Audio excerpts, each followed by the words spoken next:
नमस्कार दोस्तों। सच है ना, जो लोग सिर्फ सपने देखते हैं उनको उनके लिए रात छोटी पड़ जाती है, और जो लोग उन सपनों को पूरा करने के लिए जुट जाते हैं, पूरी शिद्दत से लग जाते हैं, उनके लिए दिन छोटा पड़ जाता है।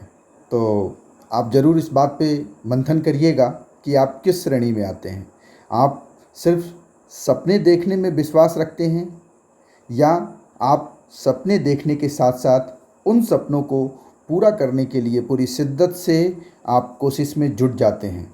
ठीक है, तो सिर्फ सपने देखना महत्वपूर्ण नहीं है, सपने देखने के साथ साथ उन सपनों को साकार करने के लिए जुट जाना ये ज़्यादा ज़रूरी है। ठीक है, तो चलिए, ये थी आज की आपकी वैचारिक खुराक। अब हम लोग रेस्पायरेशन का नेक्स्ट टॉपिक शुरू करते हैं। थोड़ा ये देर से आ रहा है मेरा ये रेस्पायरेशन का लेक्चर, एक्चुअली इधर लाइव क्लासेस में बहुत बिजी हो गया था, तो उसके चक्कर में मैं फ्रिक्वेंटली जिस स्पीड से पहले मेरी क्लास 11th की वीडियोस आ रही थी उतनी फ्रिक्वेंटली नहीं आ रही थी, लेकिन अभी इधर आपको एक हफ्ते में ढेर सारी वीडियोस मिलेंगी। ठीक है, चलिए हम लोग रेस्पायरेशन का नेक्स्ट लेक्चर शुरू करते हैं। हम लोगों ने रेस्पायरेशन में लिंक रिएक्शन तक पढ़ लिया था। कहाँ तक पढ़ लिया था? लिंक रिएक्शन तक। ठीक है, तो आप देखिए, हमने रेस्पायरेशन में पहला चीज़ ग्लाइकोलिसिस पढ़ लिया था साइटोप्लाज्म में, इसको पढ़ चुके हैं हम लोग। दूसरा लिंक रिएक्शन हमने पढ़ लिया। तीसरी चीज़ जो आपको पढ़नी है वो पढ़नी है क्रेब्स साइकिल, जो कि माइटोकॉन्ड्रियल मैट्रिक्स में होता है। ठीक है, और चौथी चीज़ जो आपको पढ़नी है वो है इलेक्ट्रॉन ट्रांसपोर्ट सिस्टम। ठीक है, तो आज हम लोग ये जो तीसरा टॉपिक है रेस्पायरेशन का, मतलब आप कह सकते हैं जो ये 4 चीज़ें पढ़नी थी, मैंने शुरू में आपको इसको ब्रीफ किया था, glycolysis, link reaction, Krebs cycle और इलेक्ट्रॉन ट्रांसपोर्ट चेन। इन चारों में से हम लोग आज पढ़ेंगे क्रेब्स साइकिल। क्या पढ़ेंगे? क्रेब्स साइकिल पढ़ेंगे। तो चलिए आगे कंटिन्यू करते हैं क्लास को। क्रेब्स साइकिल, अब चलिए शुरू करते हैं। सबसे पहले देखिए, एक बात है थोड़ा सा बच्चों, कि यहाँ आपको साइकिल पढ़नी है, थोड़ी सी चीज़ें मेमोराइज़ करनी है, याद करनी है, लेकिन आप घबराइएगा नहीं। आपको मैं तरीका बताऊंगा, आप उसको मेमोराइज़ कर ले जाएंगे, या जो मैं तरीका बता रहा हूँ अगर आप वो अडॉप्ट करेंगे तो एटलीस्ट नीट में पूछे गए सारे सवाल आप सॉल्व कर लोगे। ठीक है, जो आपका मेरे ख्याल से हर बच्चे का प्राइमरी मोटो होगा कि क्वेश्चन सारे सॉल्व होने चाहिए। ठीक है, तो उसके लिए हम लोग करते हैं। चलिए देखते हैं क्रेब्स साइकिल। पहली बात करते हैं कि क्रेब्स साइकिल एक साइंटिस्ट थे हैंस क्रेब्स, जिन्होंने खोजा था, इस वजह से इस साइकिल को हम क्रेब्स साइकिल कहते हैं। इसका एक और नाम है टीसीए साइकिल या ट्राई कार्बोक्सिलिक एसिड साइकिल। ठीक है, या इसे हम सिट्रिक एसिड साइकिल भी कहते हैं। तो अभी जब मैं क्रेब्स साइकिल आपको पढ़ाऊंगा तो वहाँ बताऊंगा कि उस क्रेब्स साइकिल में जो पहला स्टेबल कंपाउंड बनता वो बनता सिट्रिक एसिड। चूँकि सिट्रिक एसिड बन रहा है इसीलिए हम इसे सिट्रिक एसिड साइकिल कहते हैं। और इस सिट्रिक एसिड में एक्चुअली 3 कार्बोक्सिल ग्रुप होता है। क्या होता है? 3 कार्बोक्सिल ग्रुप होता है। इस वजह से इस सिट्रिक एसिड साइकिल को हम ट्राई कार्बोक्सिलिक एसिड साइकिल भी कहते हैं। ठीक है, तो पहला आप दिमाग में बैठा लीजिए कि भाई क्रेब्स साइकिल का एक और नाम टीसीए साइकिल यानी ट्राई कार्बोक्सिलिक एसिड साइकिल भी हो सकता है, या और क्या हो सकता है भाई, या आप और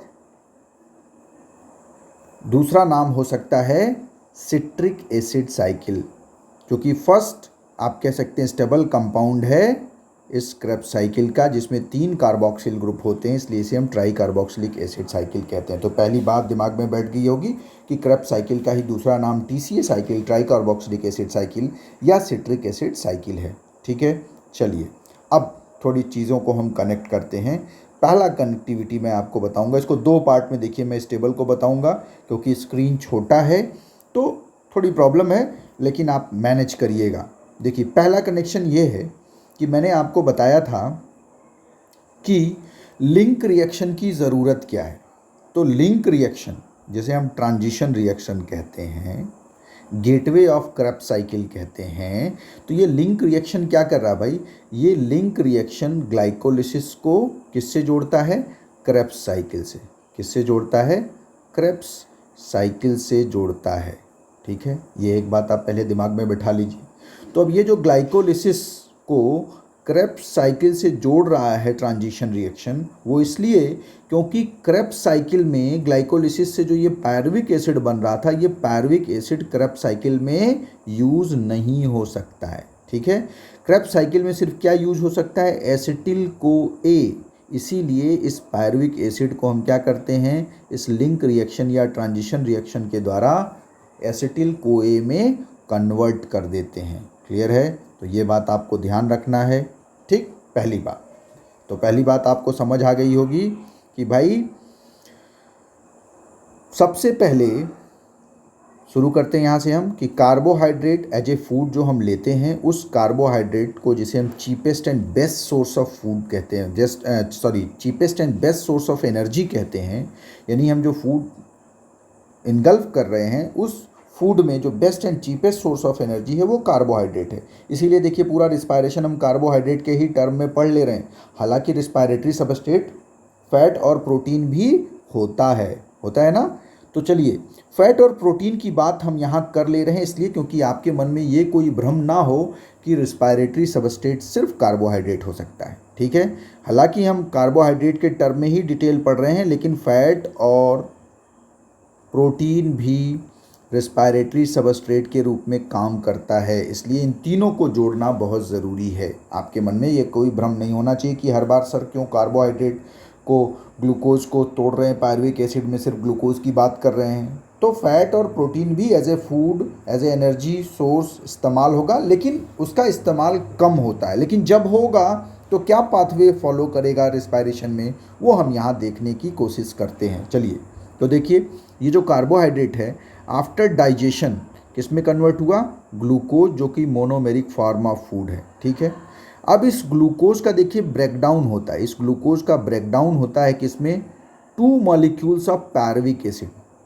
2 मॉलिक्यूल्स ऑफ पायरुविक एसिड में ये टूटता है। ठीक है, यानी 1 मॉलिक्यूल ऑफ ग्लूकोज जो कि एक 6 कार्बन कंपाउंड है। कितने कार्बन कंपाउंड है, 6 कार्बन कंपाउंड है। ये 6 कार्बन कंपाउंड एक 3 कार्बन कंपाउंड पायरुविक एसिड के 2 मॉलिक्यूल्स में टूट जाता है। यानी एक ग्लूकोज 2 पायरुविक एसिड में टूटता है। ये हम लोग ग्लाइकोलिसिस में पढ़ चुके हैं ना। तो ये हो गया आपका ग्लाइकोलिसिस, जो पहला स्टेप है जिसको हम डिटेल कर चुके हैं। आप पीछे वाले वीडियो लेक्चर में जाके उसको चाहे तो रिवाइज कर सकते हैं फिर से। ठीक, अब इस ग्लाइकोलिसिस में आपने क्या देखा था भाई, इस ग्लाइकोलिसिस में आपने देखा था कि एज ए आउटपुट जो है वो क्या बनता है, 2 ATP और 2 NADH2 बनता है। ध्यान रखिए, ग्लाइकोलिसिस में एज ए आउटपुट क्या बनता है, 2 ATP बनता है और 2 NADH2 बनता है। ठीक है, इसमें किसी को मेरे ख्याल से डाउट नहीं होगा क्योंकि ग्लाइकोलिसिस आप पढ़ चुके हैं। ठीक है, उसके अलावा ग्लाइकोलिसिस में आप देखिए एक और चीज़ आपको ध्यान रखना है कि ग्लाइकोलिसिस के दौरान 2 वाटर मॉलिक्यूल कंज्यूम होता है।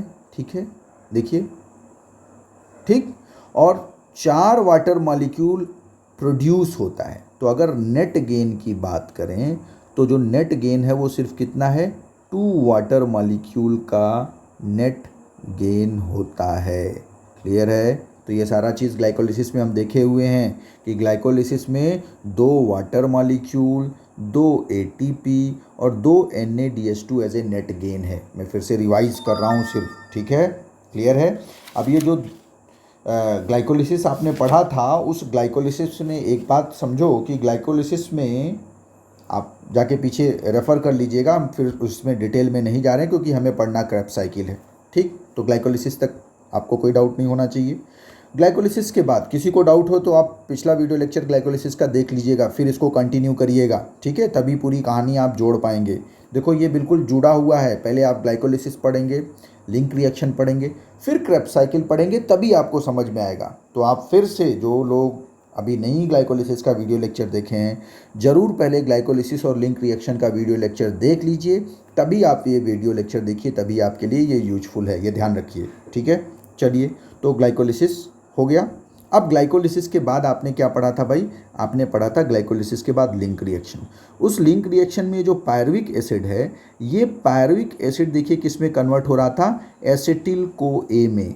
किस में कन्वर्ट हो रहा था? एसिटिल को ए में, जहाँ ये जो पायरुविक एसिड है एक 3 कार्बन कंपाउंड है, जबकि ये जो एसिटिल को ए है ये देखिए एक 2 कार्बन कंपाउंड है। यानी इस प्रोसेस के दौरान डी कार्बोक्सिलेशन हो रहा, 3 कार्बन कंपाउंड से 2 कार्बन कंपाउंड बन रहा, मतलब 1 कार्बन लॉस हो रहा है। तो एक पायरुविक एसिड, यानी एक पायरुविक एसिड से जब एक एसिटिल को ए बना तो 1 कार्बन निकला। तो 2 पायरुविक एसिड से जब 2 एसिटिल को ए बना तो 2 कार्बन डाइऑक्साइड रिलीज होगा। यानी ये जो ट्रांजिशन रिएक्शन है ये एक तरह का क्या है? डी कार्बोक्सिलेशन प्रोसेस है। ये भी हम लोग पढ़ चुके हैं। क्या है? डी कार्बोक्सिलेशन प्रोसेस है। क्लियर है? तो ये एक डी कार्बोक्सिलेशन प्रोसेस है, इसमें भी आपको कोई डाउट नहीं होना चाहिए। उसके अलावा इस दौरान देखो ग्लाइकोलिसिस में कहीं भी ऑक्सीजन का इस्तेमाल नहीं हुआ था। ग्लाइकोलिसिस में ऑक्सीजन का इस्तेमाल नहीं हुआ था, लेकिन यहाँ देखिए इसमें ऑक्सीजन लिंक रिएक्शन में यूज़ हो रहा है। देखिए 2 मॉलिक्यूल ऑक्सीजन का इस्तेमाल हो रहा है ड्यूरिंग लिंक रिएक्शन और ट्रांजिशन रिएक्शन। ये भी आपको ध्यान रखना है। ठीक है, पढ़ चुके हैं लिंक रिएक्शन में। उसके अलावा इस लिंक रिएक्शन में एज ए आउटपुट जो बन रहा है वो बनता है 2 मॉलिक्यूल्स ऑफ NaDH2। क्या बन रहा है? 2 मॉलिक्यूल्स ऑफ NaDH2।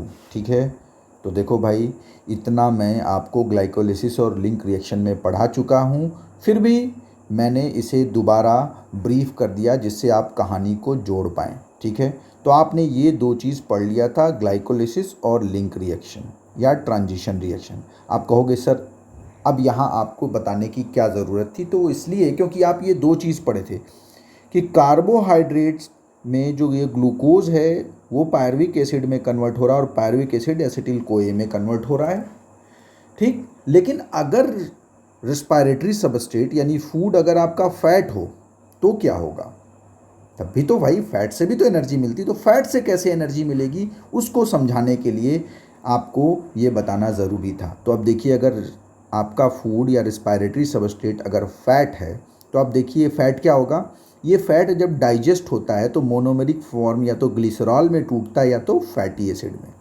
फैट या तो ग्लिसरॉल में टूटेगा या तो फैटी एसिड में टूटेगा। तो अगर ग्लिसरॉल में देखो टूटता है तो ये glycerol DHAP di hydroxy acetone phosphate में बदलता है और ये DHAP di hydroxy acetone phosphate फिर फर्दर किस में चेंज हो रहा है? पायरुविक एसिड में। और पायरुविक एसिड वापस किस में चेंज हो रहा है? एसिटिल को ए में। यानी फिर से देखो घूम के गोल गोल क्या बन गया? एसिटिल को ए। मैं यही बताना चाह रहा हूँ कि चाहे फैट हो, चाहे कार्बोहाइड्रेट हो, चाहे प्रोटीन, आपको अल्टीमेटली बनाना एसिटिल को ए है। क्यों? क्योंकि एसिटिल को का ही इस्तेमाल क्रेब्स साइकिल में होता है। यही अपने दिमाग में आप बिठा लो।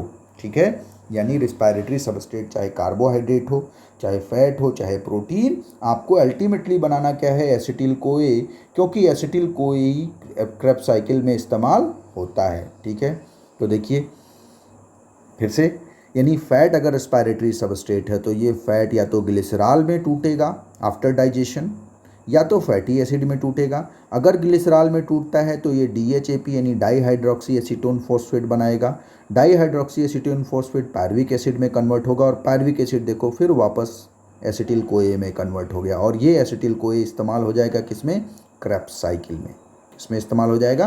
क्रेब्स साइकिल में। क्लियर है?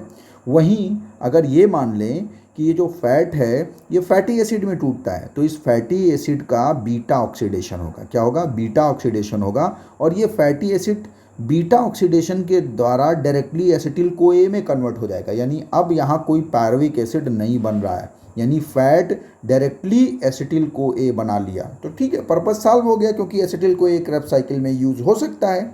ठीक है, तो एक तरीका हो गया कि फैटी एसिड बीटा ऑक्सीडेशन के द्वारा सीधे एसिटिल को ए बना लिया और ये एसिटिल को ए क्रेब्स साइकिल में फिर यूज़ हो गया। क्लियर है? अभी क्रेब्स साइकिल तक हम पहुँचे नहीं हैं, वहाँ तक पहुँचने का रास्ता बता रहे हैं। ठीक, तो एक तो हो गया कि फैट अगर हम रिस्पायरेटरी सबस्ट्रेट के रूप में यूज़ करें तो क्या होगा, क्या पाथवे फॉलो होगा। ठीक है, तीसरा ऑप्शन है जो मैंने आपको बताया था कि रिस्पायरेटरी सबस्ट्रेट के बेसिस पे रिस्पायरेशन दो टाइप का होता है ना, एक फ्लोटिंग जिसमें फैट या carbohydrate as a respiratory substrate लेते हैं, और दूसरा प्रोटोप्लाज्मिक रिस्पायरेशन जिसमें हम प्रोटीन को एज ए रिस्पायरेटरी सबस्ट्रेट लेते हैं, ठीक है, जो कि इन केस ऑफ स्टारवेशन होता है। जब आपके पास कुछ भी ना हो, ना कार्बोहाइड्रेट ना फैट हो, तब झक मार के जो हमारा सेल है वो प्रोटीन को as a energy source use करता है, as a respiratory substrate use करता है, ठीक है। तो अब चलो मान लेते हैं कि स्टारवेशन की सिचुएशन है, प्रोटोप्लाज्मिक रेस्पायरेशन करना है और प्रोटीन को आपको यूज़ करके एनर्जी पाना है। तो अब प्रोटीन अगर as a food respiratory substrate हम यूज़ कर रहे हैं तो भाई प्रोटीन डाइजेस्ट होने के बाद क्या होगा, अमीनो एसिड बनाएगा। क्या बनाएगा? Amino acid. और अमीनो एसिड में दो बन सकता है, या तो ग्लाइसिन अमीनो एसिड बनेगा या तो एलेनिन अमीनो एसिड बनेगा, ठीक है। अगर एलेनिन अमीनो एसिड बनता है तो देखो एलेनिन अमीनो एसिड पहले पायरुविक एसिड में कन्वर्ट होता है और फिर देखो पायरुविक एसिड किस में कन्वर्ट हो गया, एसिटिल कोए में एज यूजुअल, और फिर एसिटिल कोए किस में इस्तेमाल हो गया, क्रेब्स साइकिल में। क्लियर है? तो एक तो ये पाथवे हो गया। दूसरा पाथवे क्या है कि अगर मान लो ये प्रोटीन एलेनिन की बजाय एलेनिन अमीनो एसिड में ना कन्वर्ट हो करके ये ग्लाइसिन में कन्वर्ट हुआ, तो ये ग्लाइसिन भी किस में कन्वर्ट हो जाएगा, ये डायरेक्टली एसिटिल कोए में कन्वर्ट हो जाएगा, और ये एसिटिल कोए डायरेक्टली फिर किस में इस्तेमाल होगा, क्रेब्स साइकिल में इस्तेमाल होगा। क्लियर है? तो इस तरीके से आपने इस फ्लो चार्ट में क्या देखा कि रिस्पायरेटरी सबस्ट्रेट के रूप में आप कार्बोहाइड्रेट लो, चाहे फैट लो, चाहे प्रोटीन लो, भाई यही तीन तो एनर्जी फूड हैं, इन तीनों से आपको एनर्जी मिलती है। लेकिन इन तीनों को अल्टीमेटली इन तीनों से आपको बनाना क्या है, एसिटिल कोए ही बनाना पड़ेगा, क्योंकि एसिटिल को का इस्तेमाल ही क्रेब्स साइकिल में होता है। क्लियर है? अब कैसे एसिटिल कोए बन रहा है ये आपको दिख गया। अगर कार्बोहाइड्रेट है तो पहले ग्लूकोज बनेगा, ग्लूकोज चेंज होगा पायरुविक एसिड में, पायरुविक एसिड चेंज होगा एसिटिल कोए में। अगर फैट है तो फैट या तो ग्लिसरॉल बनाएगा, अगर ग्लिसरॉल बनाएगा माने ग्लिसरॉल में टूटेगा तो ग्लिसरॉल DHAP बनाएगा, DHAP पायरुविक एसिड बनाएगा और पायरुविक एसिड फिर वापस एसिटिल कोए बनाएगा। अगर फैट डाइजेस्ट होने के बाद फैटी एसिड बनाया तो इस फैटी एसिड का बीटा ऑक्सीडेशन होगा और ये बीटा ऑक्सीडेशन से सीधे एसिटिल कोए बना लेगा। अगर रिस्पायरेटरी सबस्ट्रेट अगर प्रोटीन है तो प्रोटीन डाइजेस्ट होकर के अगर एलेनिन अमीनो एसिड बनाता है तो एलेनिन डायरेक्ट पायरुविक एसिड में कन्वर्ट होगा, पायरुविक एसिड फिर एसिटिल कोए में कन्वर्ट होगा और एसिटिल कोए क्रेब्स साइकिल में यूज़ हो जाएगा। अगर प्रोटीन ग्लाइसिन अमीनो एसिड में टूटता है तो ग्लाइसिन सीधे सीधे एसिटिल कोए बना लेगा और एसिटिल कोए किस में इस्तेमाल हो जाएगा, क्रेब्स साइकिल में इस्तेमाल हो जाएगा। क्लियर है? तो मुझे उम्मीद है कि ये आप अब कहानी कनेक्ट कर पा रहे होंगे। ठीक है, अब हम बात करते हैं क्रेब्स साइकिल की। तो इतना आपको समझ में आ गया होगा कि भाई घूम फिर के अगर हमको क्रेब्स साइकिल में पहुंचना है तो क्रेब्स साइकिल में आपको अगर घुसना है या इस्तेमाल करना है कोई चीज़ तो वो कौन सी चीज़ इस्तेमाल होगी क्रेब्स साइकिल में, एसिटिल कोए इस्तेमाल होगी। यानी एसिटिल कोए के माध्यम से ही आगे क्रेब्स साइकिल कंटिन्यू होगा। क्लियर है? चलिए अब हम लोग थोड़ा क्रेब्स साइकिल की बात करते हैं, आगे डिटेल करते हैं। तो देखिए यही जो है इस फ्लो चार्ट को आप ऐसे बना सकते हैं, कॉपी में बना लीजिए। ये आपका हो गया क्रेब्स साइकिल, ये देखिए ये आपका हो गया क्रेब्स साइकिल, ऐसे बना लीजिए। अब क्रेब्स साइकिल में क्या क्या होगा अभी मैं बना रहा हूँ, लेकिन इसको आप ड्रा कर लीजिए। ये आपका एसिटिल कोए क्रेब्स साइकिल में इस्तेमाल हो रहा है। ठीक है, ये कंप्लीट आपका पहला आप कह सकते हैं पड़ाव है क्रेब्स साइकिल का। इतनी चीज़ आपके दिमाग में अगर समझ में आ गई तो आगे हम कंटिन्यू करते हैं। देखिए अब आगे हम कंटिन्यू करते हैं क्रेब्स साइकिल में एक्चुअली क्या होता है। ठीक है, क्रेब्स साइकिल में एक्चुअली क्या होता है, तो यहाँ तक अगर आप कनेक्ट कर लिए तो देखिए क्रेब्स साइकिल में क्या होता है, इसको थोड़ा सा इस कहानी को हम जोड़ने का काम करते हैं। तो क्रेब्स साइकिल के दौरान देखिए यहाँ थोड़ा सा मैं इसको अब बड़ा कर सकता हूँ, मुझे उम्मीद है कि आप पीछे की चीज़ें समझ गए होंगे। तो देखिए यहाँ पे अब देखिए क्या होगा क्रेब्स साइकिल में। ये जो एसिटिल कोए था, ये एसिटिल कोए जो कि एक 2 कार्बन कंपाउंड है, क्या है ये 2 कार्बन कंपाउंड है। ये एसिटिल कोए ऑक्सैलो एसिटिक एसिड जो कि एक 4 कार्बन कंपाउंड है, ये दोनों मिलके ऑक्सैलोएसिटिक एसिड और बताइए, और ये आपका एसिटिल कोए, दोनों मिल के देखिए ये एक 6 कार्बन कंपाउंड बनाता है सिट्रिक एसिड। क्या बनाता है? Citric acid. इसीलिए इस क्रेब्स साइकिल को हम किस नाम से जानते हैं? सिट्रिक एसिड साइकिल भी कहते हैं। चूँकि सिट्रिक एसिड में 3 कार्बोक्सिल ग्रुप होते हैं, इसीलिए हम इसे ट्राई कार्बोक्सिलिक एसिड या TCA साइकिल भी कहते हैं। क्लियर है? तो ये एक चीज़ क्लियर हो गई आपकी। अब ये देखिए, ये जो सिट्रिक एसिड है, ये सिट्रिक एसिड वापस ए सेट ऑफ रिएक्शन को परफॉर्म करते हुए कुछ इंटरमीडिएट कंपाउंड्स को बनाते हुए फाइनली फिर से वापस ऑक्सैलोएसिटिक एसिड बना देता है। यानी ये देखो, ये 6 कार्बन कंपाउंड फिर से एक 4 कार्बन कंपाउंड ऑक्सैलोएसिटिक एसिड बनाता है। इसका मतलब कि 2 कार्बन का लॉस होगा, और वो 2 कार्बन देखो 2 मॉलिक्यूल कार्बन डाइऑक्साइड के फॉर्म में रिलीज होता है इस क्रेब्स साइकिल के दौरान। क्लियर है? यानी इस क्रेब्स साइकिल के दौरान भी क्या हो रहा है? डी कार्बोक्सिलेशन हो रहा है। क्या हो रहा है? डी कार्बोक्सिलेशन हो रहा है। वेरी इंटरेस्टिंग, समझिएगा। लिंक रिएक्शन में भी डी कार्बोक्सिलेशन हुआ था, लिंक रिएक्शन में भी कार्बन डाइऑक्साइड निकला था, और यहाँ क्रेब्स साइकिल में भी कार्बन डाइऑक्साइड निकल रहा, मतलब डी कार्बोक्सिलेशन हो रहा है। ये एक बात हो गई जो आपको दिमाग में बैठाना है। तो इतनी चीज़ बैठ गई होगी आपके। अगली चीज़ देखिए, टुकड़ों में समझिए। मैं इसको बहुत टुकड़ों में तोड़ तोड़ के बता रहा हूँ, सारी चीज़ एक साथ नहीं बता रहा हूँ। अब दूसरी चीज़ जो आपको ध्यान रखनी है, वो इस क्रेब्स साइकिल में जो इनपुट और आउटपुट है, क्या एज ए आउटपुट निकल रहा और क्या इनपुट इस्तेमाल हो रहा है, जो आपको याद रखना है, जिससे सवाल पूछता है। ठीक है? तो बैलेंस शीट आगे भी हम पढ़ेंगे, लेकिन यहाँ समझ लो आप कि ये जो क्रेब्स साइकिल है, इस क्रेब्स साइकिल में एक बार जब ये पहिया घूमता है, तो एक बार इस पहिया घूमने में क्रेब्स साइकिल में ये एसिटिल कोए का एक मॉलिक्यूल यूज़ होता है। और चूंकि पायरुविक एसिड से कितने एसिटिल कोए बन रहे हैं? 2 मॉलिक्यूल बन रहे हैं ना। तो यानी ये क्रेब्स साइकिल का जो पहिया है कितनी बार घूमेगा? 2 बार घूमेगा। पहली बार घूमा तो एक एसिटिल कोए खर्च किया, दूसरी बार घूमा तो दूसरा एसिटिल कोए मॉलिक्यूल को खर्च करेगा। यानी क्रेब्स साइकिल यहाँ पे, ये क्रेब्स साइकिल का पहिया 2 बार घूमेगा। पहली बार घूमा तो पहला एसिटिल कोए खर्च हुआ, दूसरी बार घूमा तो दूसरा एसिटिल कोए खर्च हुआ, क्योंकि ग्लूकोज से 2 पायरुविक एसिड और 2 पायरुविक एसिड से 2 एसिटिल कोए मॉलिक्यूल बनता है। ठीक है? ये एक बात हो गया। अब एज ए आउटपुट देखो, जब एक बार ये क्रेब्स साइकिल का पहिया घूमता है, समझो, जब एक बार ये क्रेब्स साइकिल का पहिया घूमता है और एक एसिटिल कोए सिर्फ हम यूज़ करते हैं, तब एज ए आउटपुट आपका मिलता है 3 NaDH2, एक FADH2 बनता है और एक ATP बनता है। यानी ये आउटपुट हुआ कब? जब एक, फिर से मैं बता रहा हूँ, जब एक एसिटिल कोए मॉलिक्यूल इस्तेमाल होता है किसमें भाई? क्रेब्स साइकिल में। ठीक है? जब एक इस्तेमाल हो रहा है, तब आपका एक एसिटिल कोए को क्रेब्स साइकिल में यूज़ करने में 3 NaDH2, एक FADH2 और एक ATP का फॉर्मेशन होता है। तो अगर 2 एसिटिल कोए इस्तेमाल होगा तो सब में मल्टीप्लाइड बाई 2 कर देंगे कि नहीं? यानी कोई पूछे कि भाई क्रेब्स साइकिल के दौरान दोनों एसिटिल कोए मॉलिक्यूल को यूज़ करके कितना NaDH2 बनेगा? तो 6 NaDH2 बनेगा। कितना FADH2 बनेगा? 2 FADH2 बनेगा। कितना ATP बनेगा? 2 ATP बनेगा। ठीक है? तो ये एक चीज़ अपने दिमाग में आप बिठा लीजिए कि अगर एक एसिटिल कोए यूज़ होगा तो 3 NaDH2, एक FADH2, एक ATP बनेगा।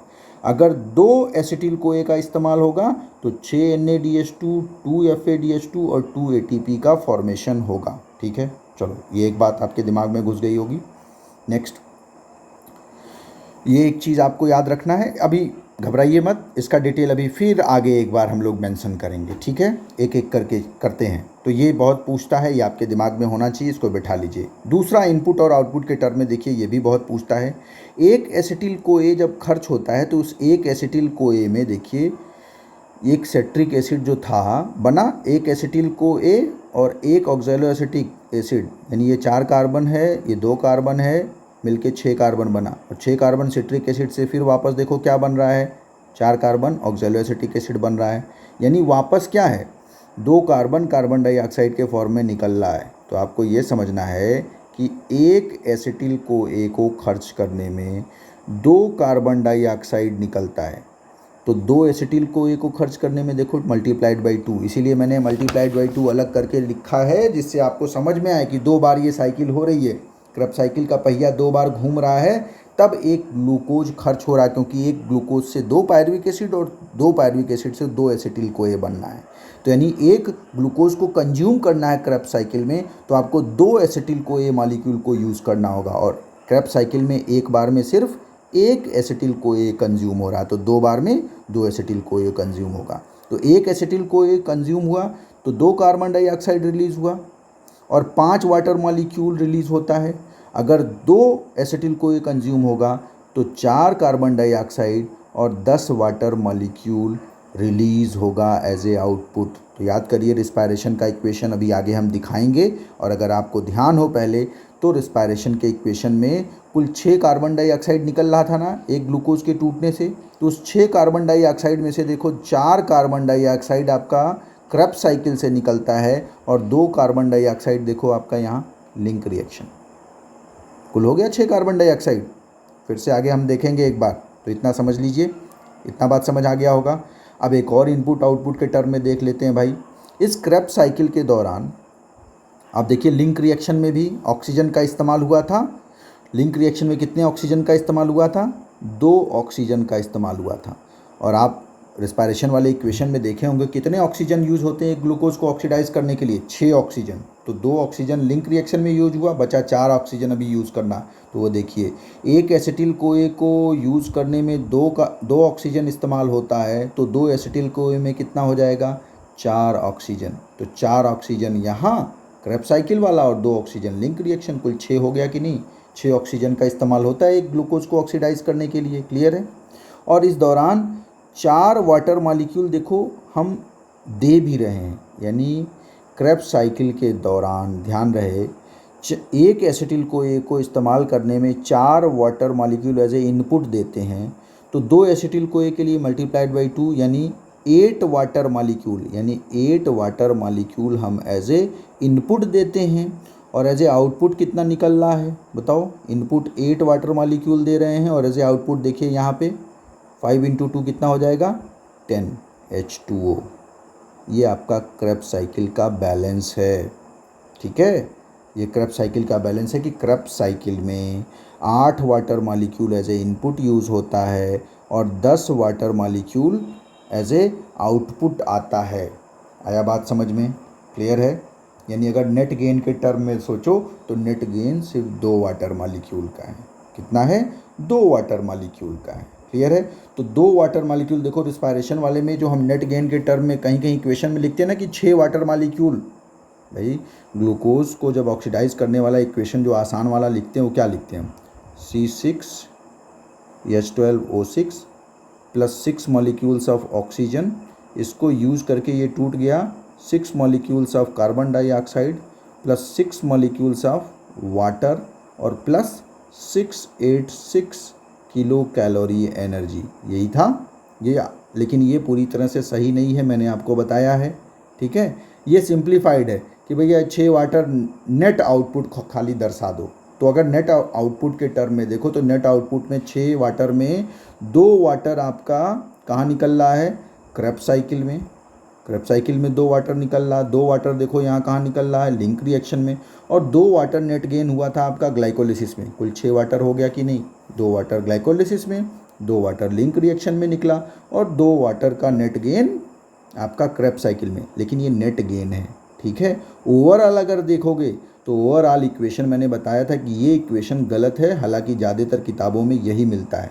लेकिन आप एनसीईआरटी में भी देखोगे तो एनसीईआरटी में इक्वेशन में क्या लिखा है?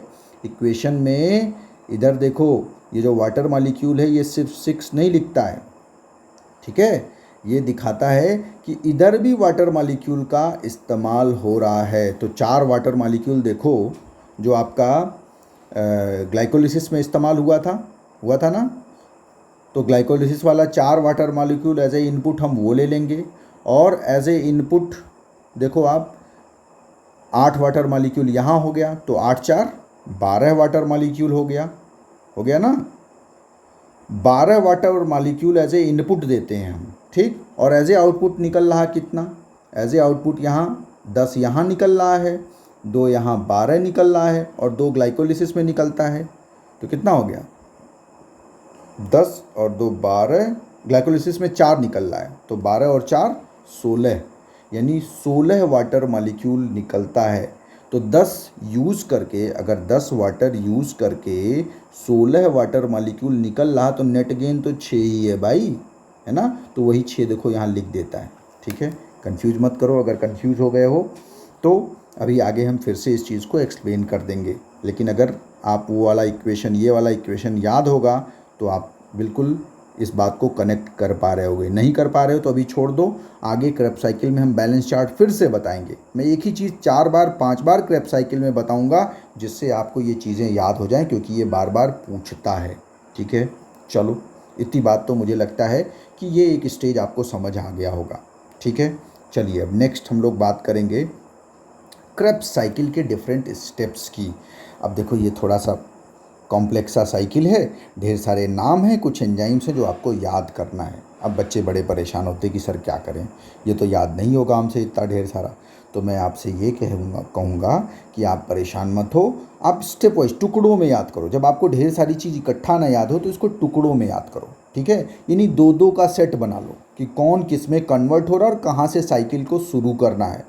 तो अगर 4 बार 5 बार 6 बार पढ़ोगे तो आपको साइकिल याद हो जाएगा। और अगर पूरी साइकिल नहीं भी याद हुई तो इससे पूछे गए सवाल तो मेरा दावा है कि आपका ज़रूर हो जाएगा। तो चलिए इस क्रेब्स साइकिल की शुरुआत कहाँ से करेंगे वो मैं आपको बताता हूँ, और वहीं से आप याद करने की कोशिश करिएगा, ठीक है।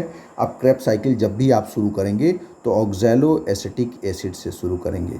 OAA ऑक्सैलो एसिटिक एसिड, जो कि एक 4 कार्बन कंपाउंड है, ठीक है। ध्यान दीजिएगा, ये ऑक्सैलो एसिटिक एसिड एक एसिटिल कोए, जो कि एक 2 कार्बन कंपाउंड है, उसको लेके, देखिए एसिटिल कोए का एक मॉलिक्यूल लिया और एक मॉलिक्यूल आपका ऑक्सैलो एसिटिक एसिड, ये दोनों मिल के क्या बना गया, देखो क्या बना लिया, सिट्रिक एसिड बना लिया, जो कि एक 6 कार्बन कंपाउंड है।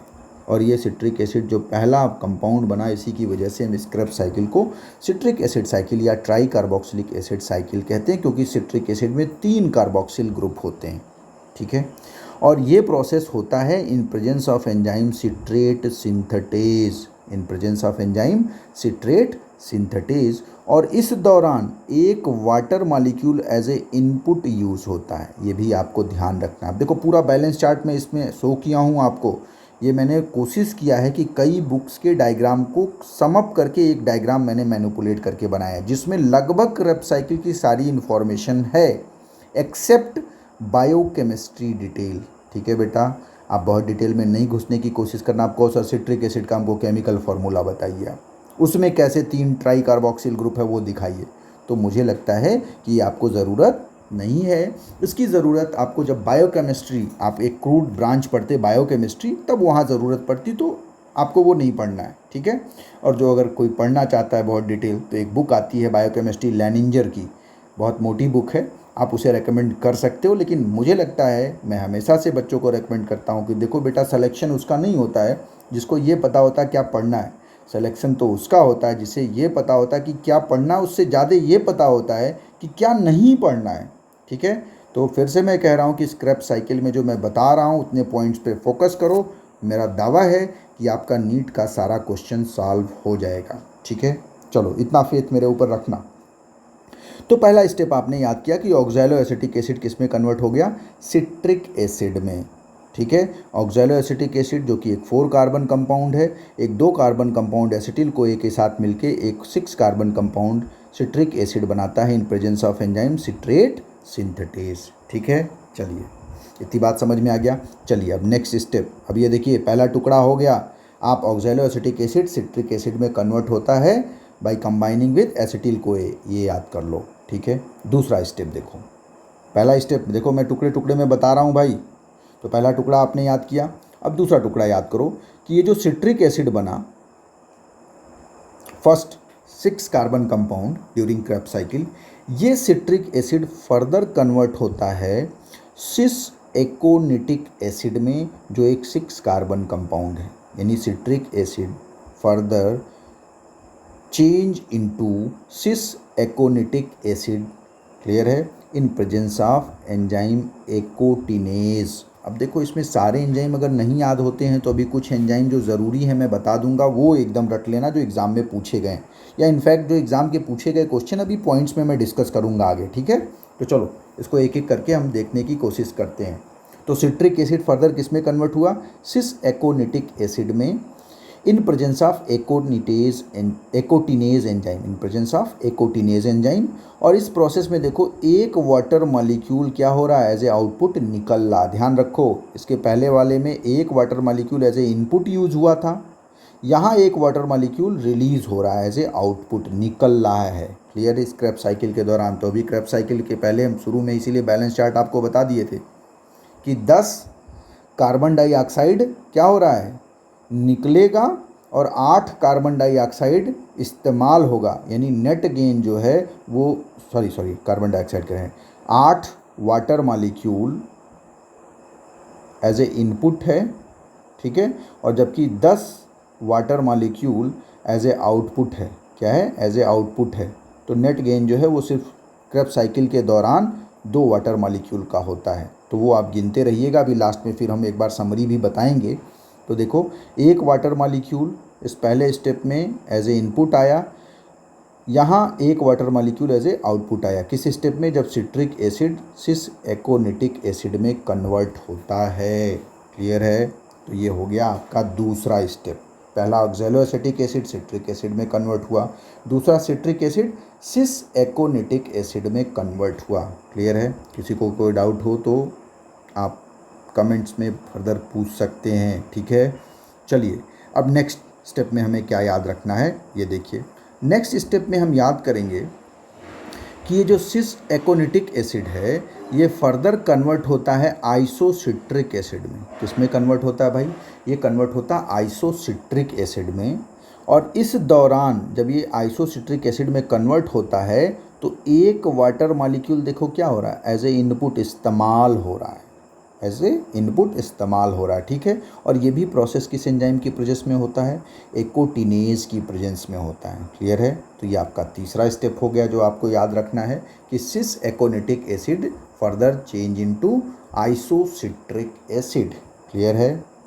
और बहुत जगह किताबों में सीधे सिट्रिक एसिड से आइसोसिट्रिक एसिड बना देता है, तो आप ऐसे भी याद कर सकते हो, लेकिन आप पूरे साइकिल को अगर याद करोगे तो आपका कोई भी क्वेश्चन छूटेगा नहीं, ठीक है। इसलिए मैं आपको रेकमेंड करूंगा कि भाई थोड़ा शॉर्टकट की बजाय ये पूरा टेबल ज़रूर एक बार समझिए और इसको मेमोराइज करने की कोशिश करिए, ठीक है।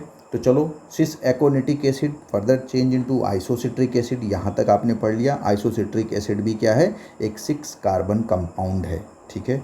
अब इसके बाद वाला जो स्टेप है बड़ा इंटरेस्टिंग है और बड़ा इम्पॉर्टेंट भी है, ठीक है, जो बहुत पूछता है। अब देखो ये जो आइसोसिट्रिक एसिड है, ये जो आइसोसिट्रिक एसिड है, ये isocitric acid further transform into alpha ketoglutaric acid. तो कुछ लोग मानते हैं कि आइसोसिट्रिक एसिड सीधे अल्फा कीटोग्लूटारिक एसिड में चेंज हो जाता है, और कुछ लोगों का मानना है कि नहीं भाई, ये आइसोसिट्रिक एसिड पहले ऑक्सैलोसक्सिनिक एसिड में कन्वर्ट होता है और फिर अल्फा कीटोग्लूटारिक एसिड में कन्वर्ट होता है। इसीलिए मैंने दोनों को एक साथ बना दिया, ठीक है। यानी कुछ लोग मानते हैं कि आइसोसिट्रिक एसिड सीधे अल्फा कीटोग्लूटारिक एसिड में कन्वर्ट होता है, और कुछ लोगों का कहना है कि नहीं भाई, पहले आइसोसिट्रिक एसिड से ऑक्सैलोसक्सिनिक एसिड बनता है और फिर अल्फा कीटोग्लूटारिक एसिड बनता है, क्लियर है। आइसोसिट्रिक एसिड से जब अल्फा कीटोग्लूटारिक एसिड डायरेक्टली बन रहा है, ठीक, तो इस दौरान अगर आप ध्यान दो तो यहाँ हो रहा है डीकार्बोक्सिलेशन। डीकार्बोक्सिलेशन मतलब कार्बन डाइऑक्साइड रिलीज होगा। तो ये देखो आइसोसिट्रिक एसिड एक 6 कार्बन कंपाउंड है, ठीक है, जबकि alpha ketoglutaric acid 5 carbon compound है। इसलिए जो एक कार्बन है वो देखो एक कार्बन कार्बन डाइऑक्साइड के रूप में क्या हो गया, रिलीज हो गया। क्या हो गया, रिलीज हो गया, क्लियर है। जबकि ये जो आइसोसिट्रिक एसिड है, ये देखो ऑक्सैलो सक्सिनिक एसिड, ये भी एक 6 कार्बन कंपाउंड है, यानी इस प्रोसेस में कहीं भी डीकार्बोक्सिलेशन नहीं है। डीकार्बोक्सिलेशन कब हो रहा है? जब oxalosuccinic acid alpha keto glutaric acid में कन्वर्ट हो रहा है। क्लियर है? तो चलो, इस प्रोसेस में पहला चीज़ हो रहा है कि डीकार्बोक्सिलेशन, क्योंकि फाइनली चाहे इस पाथवे से बने अल्फा कीटो ग्लूटारिक एसिड या आइसोसिट्रिक एसिड से सीधे बने, लेकिन बन तो अल्फा कीटो ग्लूटारिक एसिड रहा है जो कि एक 5 कार्बन कंपाउंड है। तो एक कार्बन घट रहा है, वो एक कार्बन कार्बन डाइऑक्साइड के फॉर्म में क्या हो गया? रिलीज हो गया। ठीक है, चलिए, ये एक बात समझ आ गई होगी आपको। और एक बात कि इस प्रोसेस के दौरान देखो, एक और चीज़ आपको समझना है कि इस प्रोसेस के दौरान NAD जो है वो NADH2 में कन्वर्ट होता है। किस में कन्वर्ट होता है? NAD NADH2 में कन्वर्ट होता है। अब एक यूनिवर्सल चीज़ आपको बता रहे हैं, ध्यान रखना।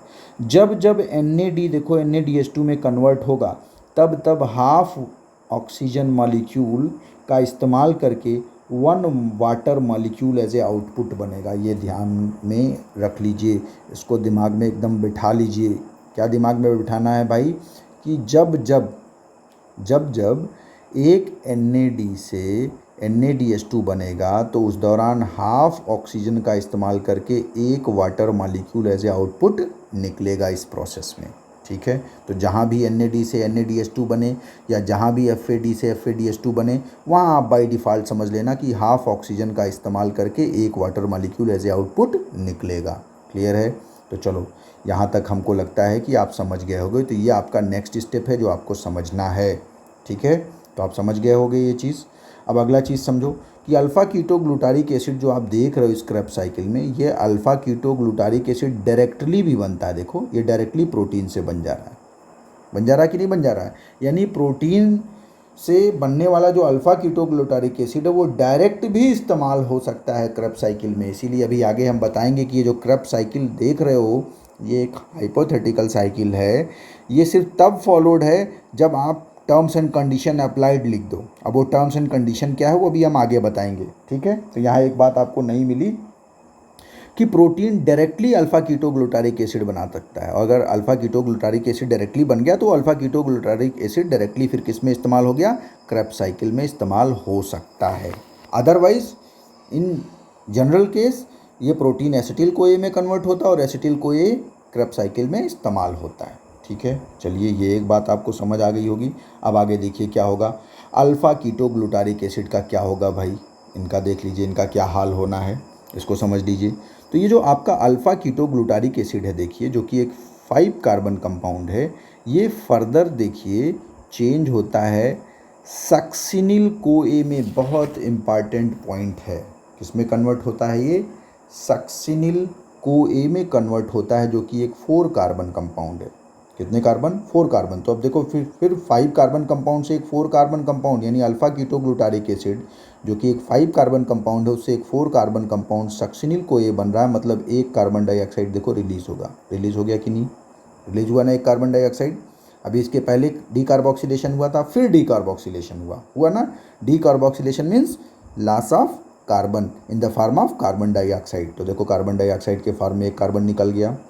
और इस दौरान जब डीकार्बोक्सिलेशन हुआ तो डीकार्बोक्सिलेशन के दौरान फिर से एक बार NAD से NADH2 बनेगा। देखो, NAD से NADH2 बनेगा। और मैंने फिर बताया था कि भैया जब जब NAD से NADH2 या FAD से FADH2 बनेगा तो हाफ वाटर मॉलिक्यूल यूज़ करके एक water molecule as a output बनेगा। तो फिर से एक water molecule as a output निकल गया। ठीक है, और ये प्रोसेस होता है किस एंजाइम की प्रेजेंस में? Alpha keto glutaric dehydrogenase complex के प्रेजेंस में। किसके प्रेजेंस में? Alpha keto glutaric dehydrogenase complex के प्रेजेंस में होता है। क्लियर है? तो ये आपको नेक्स्ट स्टेप ध्यान रखना है। ठीक है, इसी ऐसे एक एक टुकड़े में याद करिए कि अल्फ़ा कीटो ग्लूटारिक एसिड किस में बनता है? तो भैया सक्सिनिल कोए में बनता है। ऐसे तो याद हो जाएगा ना। ठीक है, सिट्रिक एसिड किस में कन्वर्ट हो रहा है? आइसोसिट्रिक एसिड में कन्वर्ट हो रहा है। भाई ऑक्सैलो एसिटिक एसिड किस में कन्वर्ट होता है? सिट्रिक एसिड में कन्वर्ट होता है। तो ऐसे याद करो, इसलिए मैं आपको स्टेप वाइज बता रहा हूँ। ठीक है, चलो, यहाँ तक आप समझ गए। तो अब थोड़ा देखते हैं कि भैया सक्सिनिल कोए का क्या असर होगा। तो देखो, सक्सिनिल कोए जो कि एक 4 कार्बन कंपाउंड है, ये सक्सिनिल कोए फर्दर कन्वर्ट होता है सक्सिनिक एसिड में जो कि एक 4 कार्बन कंपाउंड है। मतलब अब कोई कार्बन का यहाँ लॉस नहीं हो रहा है। ठीक है, 4 कार्बन कंपाउंड से 4 कार्बन कंपाउंड सक्सिनिक एसिड बन रहा है, मतलब कोई कार्बन का लॉस नहीं है। लेकिन इस दौरान क्या होगा, इस दौरान water molecule as a input इस्तेमाल होगा। एक चीज़ अब कहाँ होता है वो बहुत डिटेल आपको नहीं जानना है, ये बात समझो। ठीक है, इसलिए इस चीज़ को मेमोराइज़ करने पे फोकस करिएगा, वरना आपको पूरा केमिकल रिएक्शन समझना होगा। तो मैंने आपको फिर से बता दिया कि आपको केमिकल रिएक्शन नहीं पढ़ना, आप बायोलॉजी पढ़ रहे हो, केमिस्ट्री नहीं पढ़ रहे हो, बायोकेमिस्ट्री नहीं पढ़ रहे हो। कोई पढ़ना चाहे तो लेनिंजर में एक बुक बता दे रहा हूँ, आप वहाँ से रेकमेंड कर सकते हो, पढ़ सकते हो। ठीक है, लेकिन ज़रूरत नहीं है, क्योंकि आपको क्या बनना है, डॉक्टर बनना है, ना कि मास्टर बनना है। ठीक है, ठीक, चलो। तो अब देखो, जब सक्सिनिल कोए सक्सिनिक एसिड में कन्वर्ट होगा तो एक वाटर मॉलिक्यूल यहाँ क्या हुआ, एज ए इनपुट इस्तेमाल हुआ, और ये होता है in presence of enzyme succinic thiokinase, in presence of enzyme succinic thiokinase. और इस दौरान एक बड़ा इंटरेस्टिंग चीज़ होता है, देखो, एक कपुलिंग रिएक्शन होता है। कपुलिंग रिएक्शन में क्या है, ग्वानोसिन ट्राईफॉस्फेट, जीटीपी का फुल फॉर्म है ग्वानोसिन ट्राईफॉस्फेट। अब देखो यहाँ ट्राईफॉस्फेट है, तो ये जीटीपी जो ट्राईफॉस्फेट है ये ग्वानोसिन डाईफॉस्फेट में टूट रहा है, यानी एक फॉस्फेट बॉन्ड यहाँ से रिलीज हुआ, टूटा ना भाई, ट्राईफॉस्फेट, ग्वानोसिन ट्राईफॉस्फेट, ये ग्वानोसिन डाईफॉस्फेट में, यहाँ ट्राईफॉस्फेट 3 फॉस्फेट है और यहाँ डाईफॉस्फेट मतलब 2 फॉस्फेट, मतलब एक फॉस्फेट रिलीज हुआ ना। अब इस एक फॉस्फेट को क्या करेगा, ये एडीपी अपने साथ जोड़ लेता है, ये एडीपी अपने साथ जोड़ लेता है और क्या बना लेता है, एटीपी बना लेता है। इसीलिए यहाँ देखो ये जो आईपी फॉस्फेट ग्रुप आया ये सबस्ट्रेट के थ्रू आया, यानी जब जीटीपी जीडीपी में कन्वर्ट हुआ तो आईपी निकला और यही आईपी एडीपी के साथ जुड़ के क्या बना लिया, एटीपी। इसलिए यहाँ जो एटीपी इस स्टेप में बन रहा है वो कैसे बन रहा है, बाई सबस्ट्रेट लेवल फॉस्फोराइलेशन बता चुके हैं, देख लीजिएगा पीछे जाके। ठीक है, फॉस्फोराइलेशन पिछले वीडियो लेक्चर में आप देख लीजिएगा। ठीक है, फॉस्फोराइलेशन, तो सबस्ट्रेट लेवल फॉस्फोराइलेशन 3 तरह का होता है फॉस्फोराइलेशन। एक हो गया फोटोफॉस्फोराइलेशन जो फोटोसिंथेसिस के दौरान होता है, फॉस्फोराइलेशन माने addition of phosphate group is called phosphorylation. अब उस एडिशन ऑफ फॉस्फेट ग्रुप के लिए भाई देखो, एडीपी से जब आईपी जुड़ता है तो इसको बोलते हैं एडिशन ऑफ फॉस्फेट ग्रुप, और इससे बनता क्या है, एटीपी। ठीक है, अब ये जो एडिशन ऑफ फॉस्फेट ग्रुप है, अगर इसके लिए एनर्जी अगर लाइट से मिले तो हम बोलते हैं फोटोफॉस्फोराइलेशन। अगर इस फॉस्फेट ग्रुप के जुड़ने के लिए एनर्जी आपको मिले ऑक्सीडेशन से तो उसको हम बोलते हैं ऑक्सीडेटिव फॉस्फोराइलेशन। ठीक है, और अगर ये फॉस्फेट ग्रुप किसी सबस्ट्रेट से मिल जाए, देखो जीटीपी जब जीडीपी में कन्वर्ट हुआ तो वहाँ से मिल गया, तब उसको बोलते हैं सबस्ट्रेट लेवल फॉस्फोराइलेशन। तो हम बता चुके हैं पहले, कोई डाउट होगा तो पूछ लीजिएगा कमेंट में, या पिछले वीडियो लेक्चर को आप देख लीजिएगा। ठीक है, तो एक इंटरेस्टिंग बात आपको पता चली कि भैया ग्लाइकोलिसिस में आपका 2 एटीपी बना था। याद रखिए, ग्लाइकोलिसिस में जो एटीपी बन रहा था, 4 एटीपी बना था ना, वो चारों एटीपी सबस्ट्रेट लेवल फॉस्फोराइलेशन से बन रहा था, वहाँ ऑक्सीडेटिव फॉस्फोराइलेशन नहीं हो रहा है। ऐसे ही क्रेब्स साइकिल में जो ये एटीपी बन रहा है इस स्टेप में, वो भी किससे बन रहा है, सबस्ट्रेट लेवल फॉस्फोराइलेशन से बन रहा है। क्लियर है, इतना बात समझ में आ गया। चलो अब नेक्स्ट देखते हैं, हम लोग नेक्स्ट स्टेप समझने की कोशिश करते हैं। तो उस नेक्स्ट स्टेप में हम लोग कहाँ तक समझ लिए थे भाई, हम लोगों ने समझ लिया था सक्सिनिक एसिड तक। अब देखो क्या होगा, सक्सिनिक एसिड जो कि एक 4 कार्बन कंपाउंड है, ये फर्दर कन्वर्ट होता है किसमें, फ्यूमेरिक एसिड में, जो एक 4 कार्बन कंपाउंड है, और ये फ्यूमेरिक एसिड में कन्वर्ट हो रहा है in presence of enzyme succinic dehydrogenase enzyme. किसकी प्रेजेंस में, सक्सिनिक डीहाइड्रोजिनेज एंजाइम की प्रेजेंस में। और इस प्रोसेस के दौरान एक FADH2 में कन्वर्ट होता है। और मैंने फिर बताया था कि चाहे NADH2 में कन्वर्ट हो, चाहे FADH2 में, उस दौरान हाफ ऑक्सीजन का इस्तेमाल करके एक water molecule as a output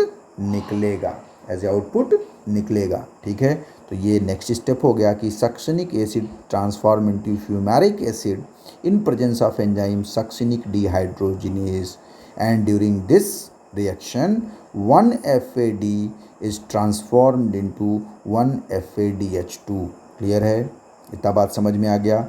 चलो नेक्स्ट स्टेप की बात करते हैं हम लोग। अब नेक्स्ट स्टेप में देखो क्या होगा भाई, ये जो फ्यूमेरिक एसिड था, नेक्स्ट स्टेप में देखो ये जो फ्यूमेरिक एसिड था, ये फ्यूमेरिक एसिड फ्यूमरेज एंजाइम की प्रेजेंस में क्या करता है, मैलिक एसिड बनाता है, जो कि एक 4 कार्बन कंपाउंड है। क्या बनाता है, मैलिक एसिड, जो कि एक 4 कार्बन कंपाउंड है, और इस दौरान एक water molecule as a input use होता है। ठीक है, तो ये हो गया आपका नेक्स्ट स्टेप।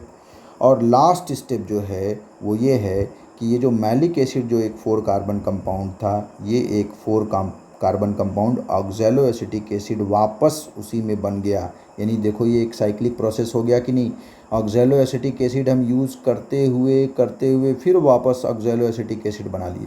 मतलब एक साइक्लिक प्रोसेस हम यहाँ देख रहे हैं, एक साइकिल बन रहा है, और इस साइकिल को खोजा किसने था, क्रेब्स ने खोजा था, इसलिए हम इसे क्रेब्स साइकिल कहते हैं। क्लियर है, ठीक है। तो ये लास्ट स्टेप आपको समझना है कि इस लास्ट स्टेप में क्या हुआ कि मैलिक एसिड से एक 4 carbon compound oxalo acetic acid वापस बन गया, और इस प्रोसेस के दौरान फिर क्या हो रहा है, एक NAD से एक NADH2 बनता है, और जब NAD से NADH2 बनेगा तो क्या होगा, हाफ ऑक्सीजन का इस्तेमाल करके एक वाटर मॉलिक्यूल ऐसे आउटपुट बनेगा। क्लियर है। और ये होता है किस एंजाइम की प्रेजेंस में, मैलिक डिहाइड्रोजिनेज एंजाइम की प्रेजेंस में। क्लियर है। तो ये आपका कंप्लीट क्रेब्स साइकिल हो गया। ठीक है।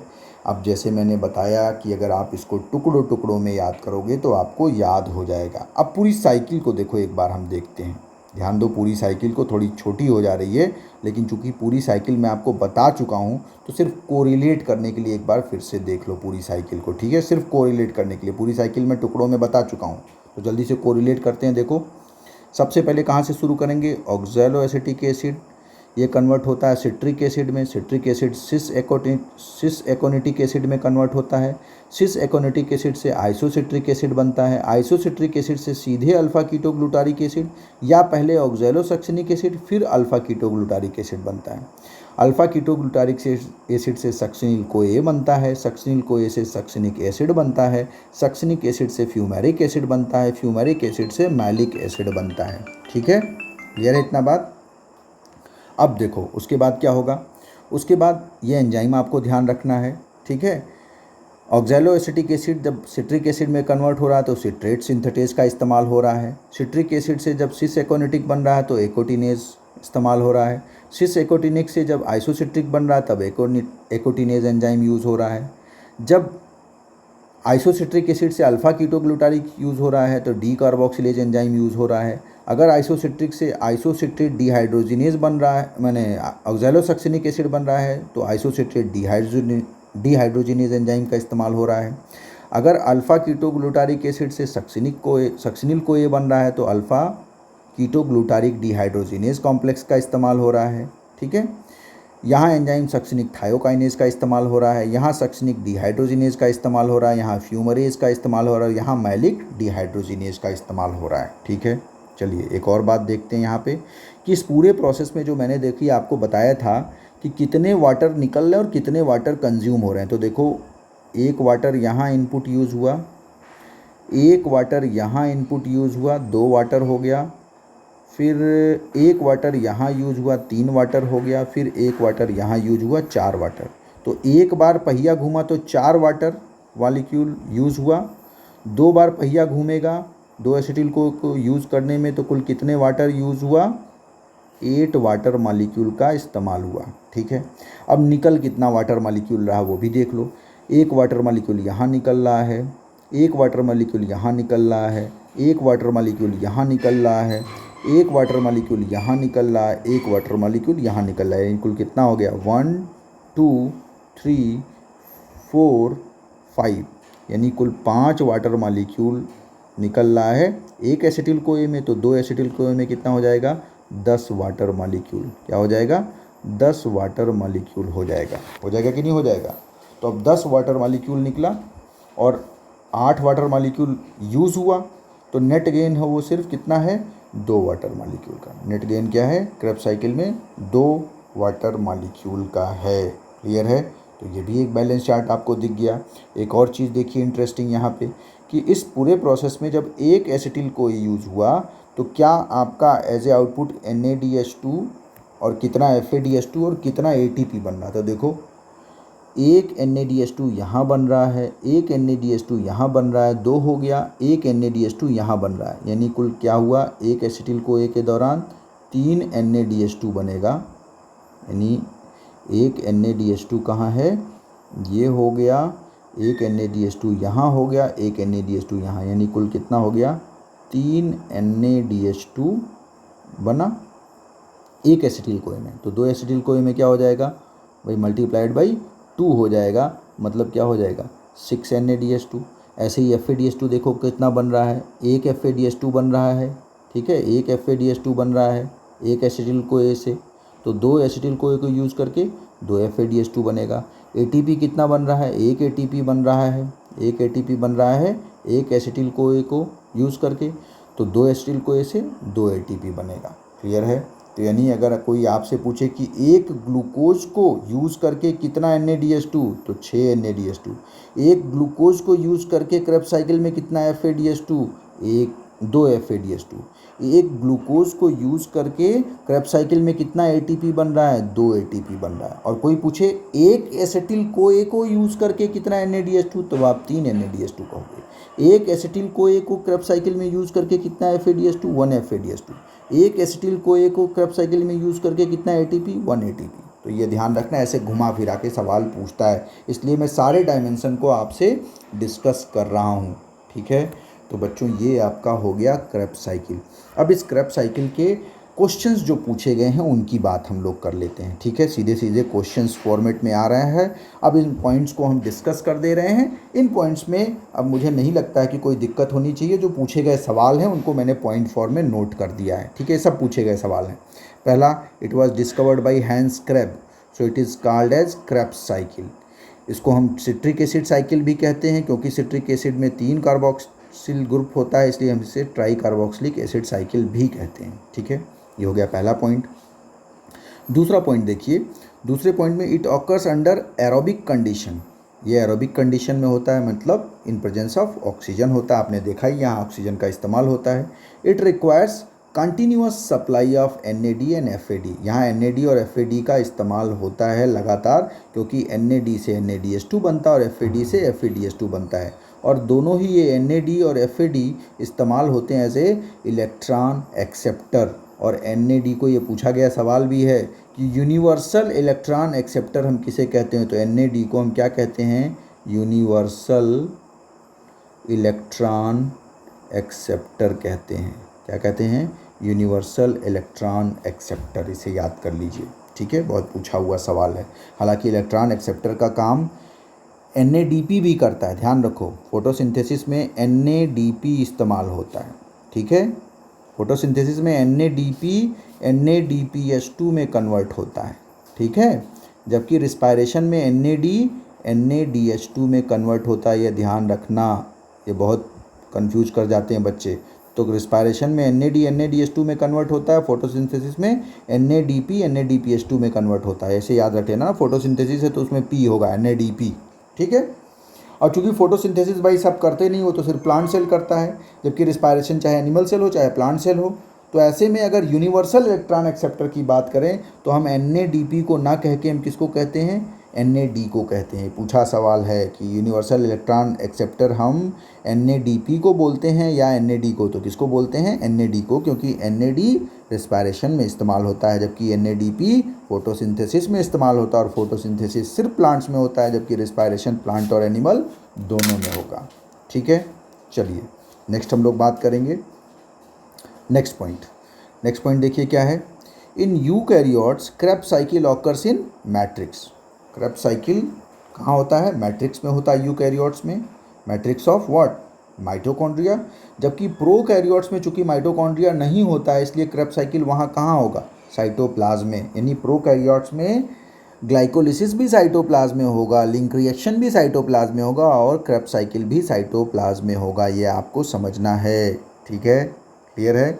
चलिए, और साइट ऑफ रिस्पायरेशन प्रोकैरियोट्स में क्या होता है, बताया है मैंने, मीजोफिल मेम्ब्रेनोजोम, यानी म्यूजोजोम का जो मेम्ब्रेन फोल्डिंग है उसी मेम्ब्रेन फोल्डिंग पे आपका इलेक्ट्रॉन ट्रांसपोर्ट सिस्टम पाया जाता है।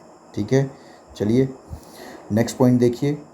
नेक्स्ट पॉइंट है आपके सामने, इन यूकैरियोट्स, ध्यान दीजिए, in eukaryotes all enzymes of Krebs cycle are found in matrix.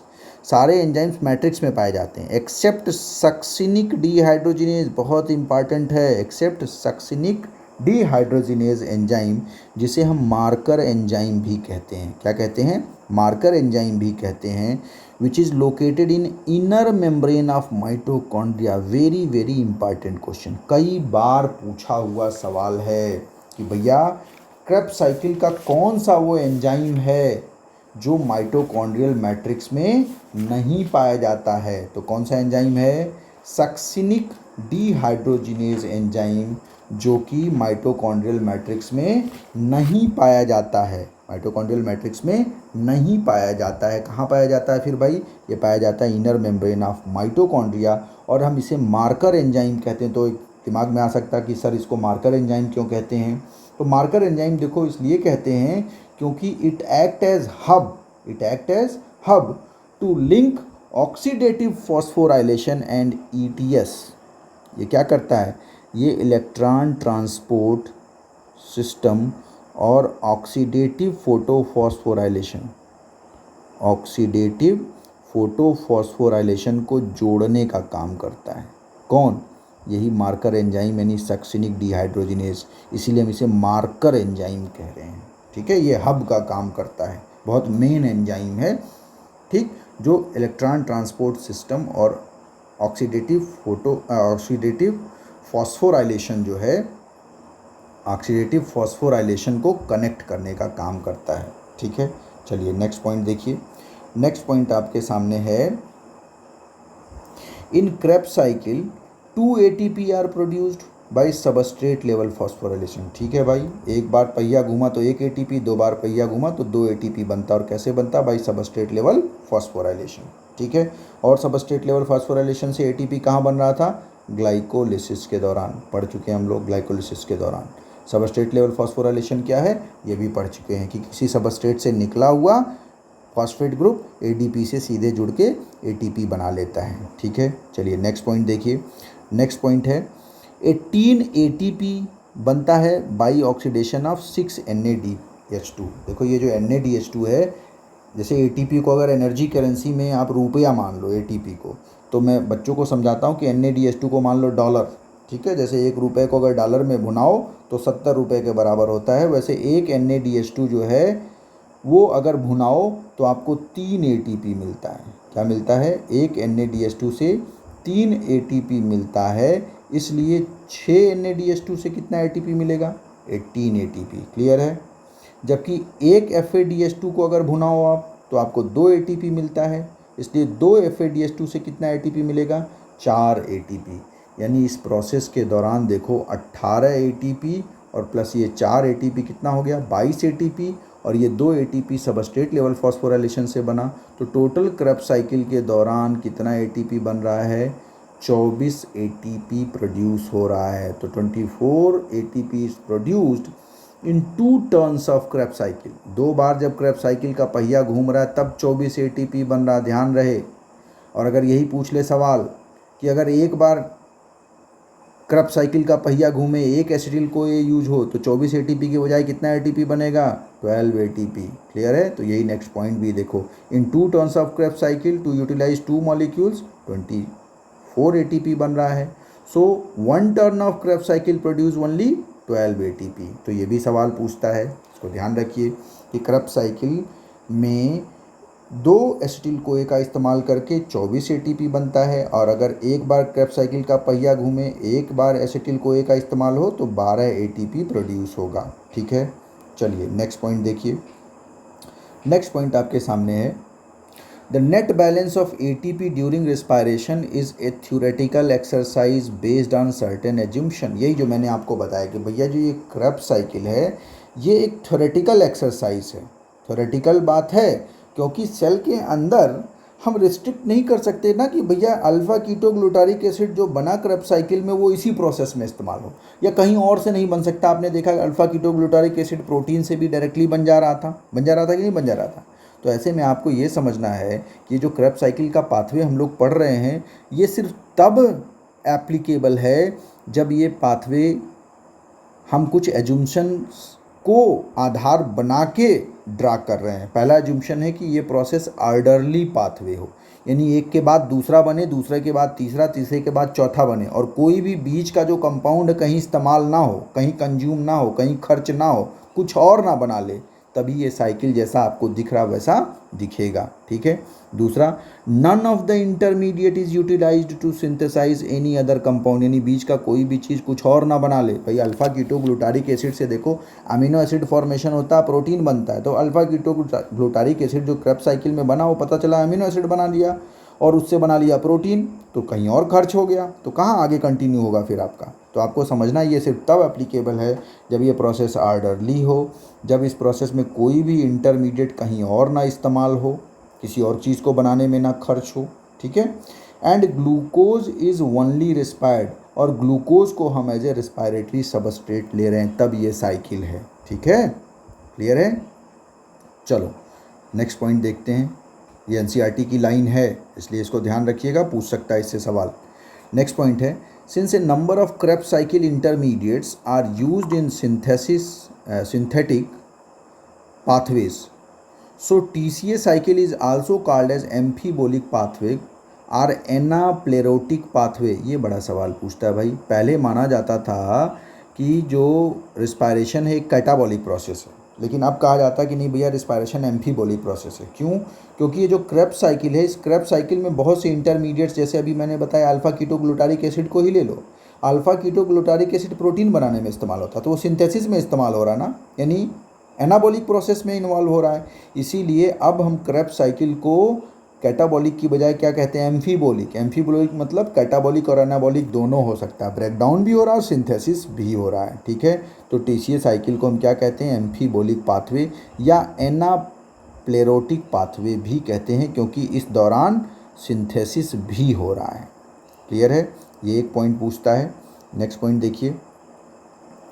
Next point है आपका, एसिटिल को A is a common intermediate for glucose, for fat, for protein respiration. मैंने बताया ही है कि भैया क्रेब्स साइकिल में यूज़ करना है तो आप चाहे कार्बोहाइड्रेट ले लो, चाहे आप फैट ले लो, चाहे प्रोटीन, सबको अल्टीमेटली आपको एसिटिल को ए में कन्वर्ट करना पड़ेगा, क्योंकि एसिटिल कोई ही वो चीज़ है जिसका इस्तेमाल क्रेब्स साइकिल में होना है। ठीक है, तो ये हो गया। नेक्स्ट पॉइंट देखिए, ऑक्जेलो acetic acid is acceptor of acetyl को ए। तो आपने देखा ही है ऑक्जेलो एसिटिक एसिड एक 4 कार्बन कंपाउंड था, एसिटिल को ए एक 2 कार्बन कंपाउंड था, और दोनों को मिला करके क्या बन गया, सिट्रिक एसिड, जो एक 6 कार्बन कंपाउंड था। ठीक है। तो एसिटिल को ए को एक्सेप्ट करने का काम कौन कर रहा है, ऑक्जेलो एसिटिक एसिड। ये भी पूछा हुआ सवाल है। नेक्स्ट पॉइंट देखिए आप। नेक्स्ट पॉइंट है आपका कि 1 NaDH2 is oxidized in electron transport system, यानी ये जो NaDH2 है ये ATP में तभी कन्वर्ट होगा जब इलेक्ट्रॉन ट्रांसपोर्ट सिस्टम का इस्तेमाल होगा। इसीलिए आपको क्रेब्स साइकिल के बाद ETS पढ़ना है। तो ETS का इस्तेमाल करके एक NaDH2 से भी मैंने बताया कितना ATP बनेगा, 3 ATP, यानी NaDH2 क्या है, ये सेल का डॉलर है, और ATP क्या है, सेल का रुपया। ठीक है। तो ये जो डॉलर सेल वाला है NaDH2, ये जब इसको हम भुनाएंगे तो कितना ATP बनेगा, एक NaDH2 से 3 ATP और एक वाटर मॉलिक्यूल रिलीज होगा। वहीं एक FADH2 को अगर भुनाएंगे तो उसको इलेक्ट्रॉन ट्रांसपोर्ट सिस्टम से यूज़ करेंगे, जब ट्रांसफॉर्म करेंगे ATP में, तो एक FADH2 से 2 ATP और एक वाटर मॉलिक्यूल बनता है। अब ये कैसे बनता है ये आपको आगे जब हम इलेक्ट्रॉन ट्रांसपोर्ट सिस्टम पढ़ाएंगे तो वहाँ बताएंगे, अभी इसको याद कर लो। ठीक है, कि NaDH2 और FADH2 क्या है, ये आपका एक ऐसा एनर्जी करेंसी है जिसमें इसको अगर हम ATP में तोड़ते हैं तो एक NaDH2 से 3 ATP और एक FADH2 से 2 ATP मिलता है। ठीक है। चलिए नेक्स्ट पॉइंट देखिए। अब ट्रांजिशन रिएक्शन और क्रेब्स साइकिल को अगर एक साथ मिला दो तो देखिए ये इक्वेशन आप लिख सकते हो। ठीक है।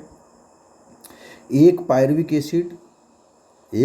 एसिड 4 NAD 1 FAD 2 H2O और 1 ADP का इस्तेमाल करके उससे एक IP जुड़ के माइटोकॉन्ड्रियल मैट्रिक्स में क्या बनता है, 3 carbon dioxide, 4 NADH2, 1 FADH2, 4 H+ and 1 ATP।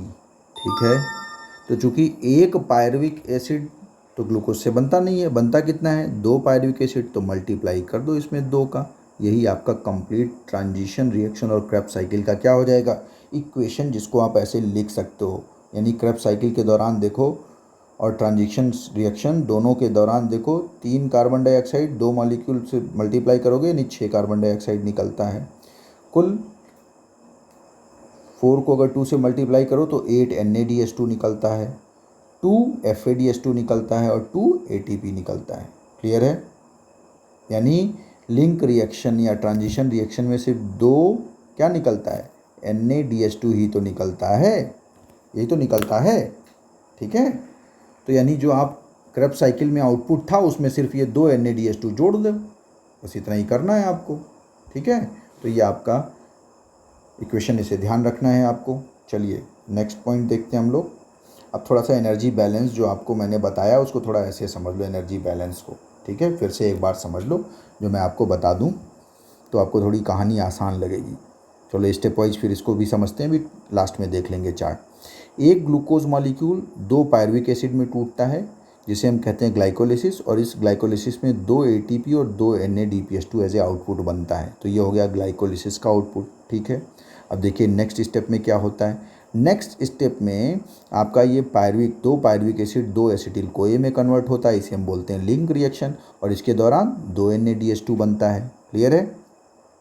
Next step क्या हो रहा है, नेक्स्ट स्टेप होता है आपका क्रेब्स साइकिल। क्या होता है, क्रेब्स साइकिल, जिसमें 2 एसिटिल कोए का इस्तेमाल हो जाता है क्रेब्स साइकिल में, और ये आउटपुट क्या बनता है भाई, एक बार क्रेब्स साइकिल का पहिया घूमा तो 1 ATP, 3 NADH2 और 1 FADH2। चूँकि क्रेब्स साइकिल का पहिया 2 बार घूमता है इसलिए मल्टीप्लाइड बाई 2 कर लिए। क्यों पहिया 2 बार घूम रहा है, क्योंकि एक बार में 1 एसिटिल कोए यूज़ करता है तो 2 बार में 2 एसिटिल कोए को यूज़ करेगा। ठीक है, अब देखो आपको जो समझना है वो ये समझना है कि जो FADH2 और NADH2 बना, वो सारा FADH2 और NADH2 से एनर्जी यानी ATP सिर्फ तब मिलेगी जब इलेक्ट्रॉन ट्रांसपोर्ट सिस्टम में हम जब इसको यूज़ करेंगे। तो देखो ये डायग्राम थोड़ा छोटा हो गया, लेकिन मजबूरी है, स्क्रीन पे आप रोटेट करके देखोगे तो ये आपको क्लियर दिखेगा। अब देखो यहाँ जो NADH2 ग्लाइकोलिसिस वाला था वो हम ले आए, लिंक रिएक्शन वाला और ये क्रेब्स साइकिल वाला, ये सब हम इस्तेमाल कर रहे हैं किसमें, इलेक्ट्रॉन ट्रांसपोर्ट सिस्टम में। और इस इलेक्ट्रॉन ट्रांसपोर्ट सिस्टम का इस्तेमाल करके ये देखो जो बोल्ट लाइक स्ट्रक्चर बनाया, इसे हम बोलते हैं क्या, ऑक्सीसोम। क्या बोलते हैं, ऑक्सीसोम, या इसी को बोलते हैं क्या, ATP सिंथेटेज कॉम्प्लेक्स।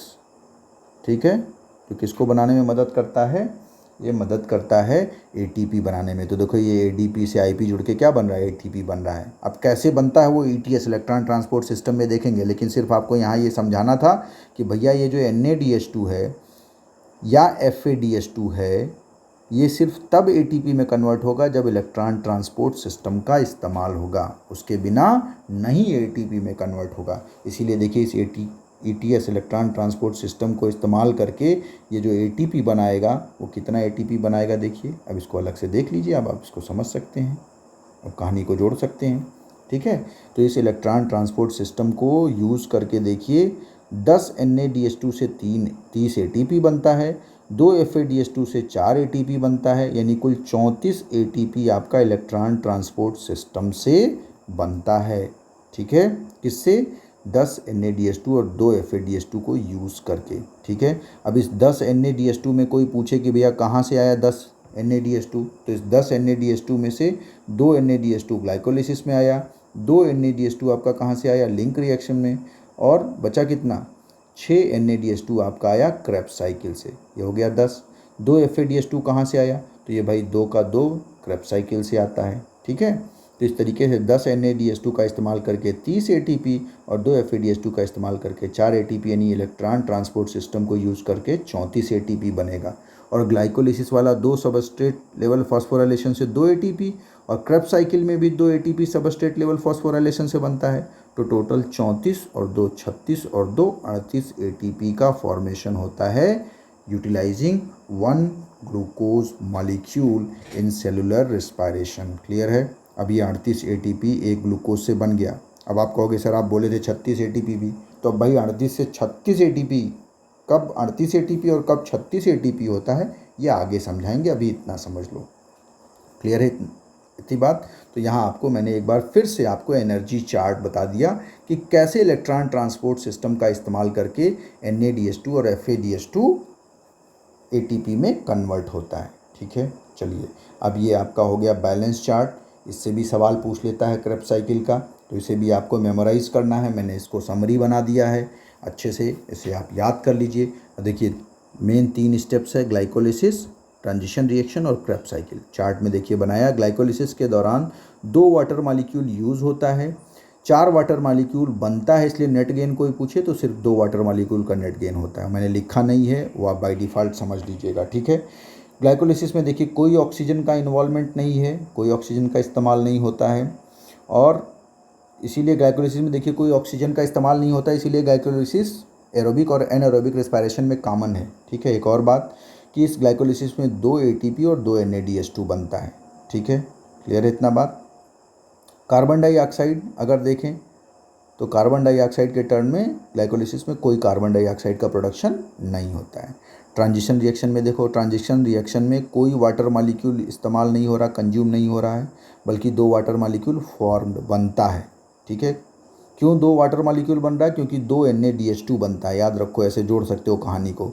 हर NADH2 जब बनता है, आप NAD से NADH2 तो 1 वाटर मॉलिक्यूल बन रहा था ना, हाफ ऑक्सीजन को यूज़ करके, वही ध्यान रखो। तो देखो 2 वाटर मॉलिक्यूल बनता है और इस दौरान 2 ऑक्सीजन मॉलिक्यूल का इस्तेमाल होता है और 2 carbon dioxide as a output निकलता है। ठीक है, क्रेब्स साइकिल के दौरान देखो 8 वाटर मॉलिक्यूल यूज़ हो रहा है, 10 वाटर मॉलिक्यूल बनता है और 4 ऑक्सीजन मॉलिक्यूल यूज़ करके 4 कार्बन डाइऑक्साइड बनता है। ये ध्यान रखना, जितना ऑक्सीजन यूज होगा उतना कार्बन डाइऑक्साइड निकलेगा। ये सब याद करने का तरीका है। ये सारा चीज़ आप पीछे देख चुके हो, आप चाहे तो बाद में जाके फिर कोरिलेट कर लेना। फिर से मैं कोरिलेट नहीं करने जा रहा हूँ, वरना बहुत टाइम लगेगा। वो सारी चीज़ें देखो चार्ट में मैंने बताया था। ठीक, तो ओवरऑल देखो टोटल क्या हो गया, टोटल 10 वाटर मॉलिक्यूल यूज़ होता है रिस्पायरेशन में और 16 वाटर मॉलिक्यूल निकलता है, इसलिए हम क्या कहते हैं, नेट गेन 6 वाटर मॉलिक्यूल का होता है। ठीक है, 6 ऑक्सीजन मॉलिक्यूल यूज़ होता है ऑक्सीडाइज करने के लिए और 6 कार्बन डाइऑक्साइड रिलीज़ होता है। और इस प्रोसेस में ATP, NADH2 और FADH2 कितना निकलता है देखो, ग्लाइकोलिसिस में 2 ATP 2 NADH2, लिंक रिएक्शन में 2 NADH2, क्रेब्स साइकिल में 2 ATP 6 NADH2 और 2 FADH2। तो टोटल कितना हो गया, 4 ATP 10 NADH2 और 2 FADH2। तो 4 ATP 10 NADH2 को अगर ATP में बदलो तो 30 ATP, तो 30 और 4 34 हो गया। FADH2 को अगर बनो 2 FADH2 को ATP में बदलो तो 4 ATP, तो 34 और 4 38 ATP। ये देखिए आपका कंप्लीट साइकिल हो गया। ठीक है, तो ये आप चार्ट याद रखिएगा, अक्सर इससे सवाल पूछ लेता है। ठीक है, नेक्स्ट देखिए पॉइंट। तो यही जो इक्वेशन आपको किताबों में मिलता है, ये जो इक्वेशन है ये टोटल इक्वेशन है, जो सही इक्वेशन है। ठीक है, आप जो शॉर्ट फॉर्म में इक्वेशन है उसका इस्तेमाल नहीं करेंगे, आप हमेशा इसको ग्लूकोज मॉलिक्यूल 6 ऑक्सीजन से सीधे नहीं दिखाएंगे, आप ये वाटर भी दिखाएंगे, क्योंकि 10 वाटर मॉलिक्यूल का इस्तेमाल होता है रिस्पायरेशन के दौरान एज ए इनपुट। ठीक है, और 16 वाटर मॉलिक्यूल निकलता है, हालांकि नेट गेन सिर्फ 6 वाटर मॉलिक्यूल ही है। इसीलिए शॉर्ट फॉर्म में इस इक्वेशन को लोग क्या लिख देते हैं, C6H12O6 plus 6O2 gives 6H2O plus 6CO2 और प्लस एनर्जी। ठीक है, लेकिन आपको ये इक्वेशन नहीं लिखना है, आप हमेशा रिस्पायरेशन में ये इक्वेशन लिखेंगे, क्योंकि अब आपने इतना पढ़ लिया तो आपका ये फ़र्ज बनता है कि आप इक्वेशन को सही लिखिए। ठीक है, चलिए नेक्स्ट पॉइंट देखिए। नेक्स्ट पॉइंट है आपका कि जो सक्सिनिल CoA है, it is an it is important for synthesis of porphyrin ring compounds. Porphyrin ring compounds को बनाने में मदद करते हैं, ये पूछा हुआ सवाल है। जैसे आपने देखा ना, क्रेब्स साइकिल को हम एम्फीबोलिक प्रोसेस कर रहे हैं, क्यों? क्योंकि क्रेब्स साइकिल के बहुत से इंटरमीडिएट कंपाउंड कुछ और चीज़ों को बनाने में इस्तेमाल होते हैं। तो देखो सक्सिनिल को ये भी तो क्रेब्स साइकिल में ही बन रहा है, और ये इस्तेमाल होता है कुछ पोरफायरिन रिंग कंपाउंड को बनाने में। जैसे पोरफायरिन ग्रुप कुछ कंपाउंड्स में किस में पाए जाते हैं? क्लोरोफिल में पाए जाते हैं, फाइटोक्रोम में पाए जाते हैं, साइटोक्रोम में पाए जाते हैं, हीमोग्लोबिन में पाए जाते हैं। तो क्लोरोफिल, फाइटोक्रोम, साइटोक्रोम, हीमोग्लोबिन बनाने में कौन मदद करता है? सक्सिनिल को ए।